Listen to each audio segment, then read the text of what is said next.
view that the British and Irish Lions ultimately is an old school historical British Empire concept, harking back to the good old days in the 1800s of the British Empire, and it still has a hangover from that. It's still like lurking there like a shadow over the whole thing. If you look back at the first precursors of these tours, they weren't called the Lions until the 1950s. And of course, you don't find lions in Britain or Ireland, but that's another story.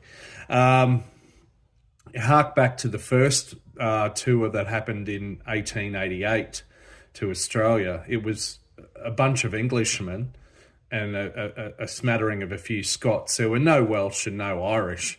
And I think the second tour mightn't have been vastly different, maybe one or two Welshmen in the second or third tour. Then you started to see more Welshmen, and by the 1890s, one or two Irishmen. Now, at that time, Ireland was under the foot, if you like, of the British Empire. But things changed not long after that.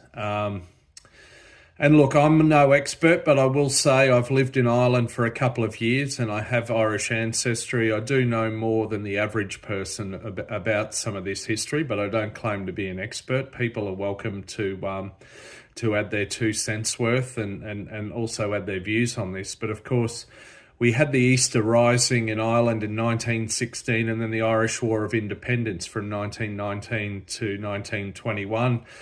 At the end of that year, the Anglo-Irish Treaty was signed and the Irish Free State came into existence in 1922. So it was already a free state just over 100 years ago, still treated as a dominion of Britain until 1931, when it achieved sovereign state status in 1931. 1937, there was a constitution. And then in 1949, it became the Republic of Ireland. The 26 counties that make up the Republic became a republic as we know it today.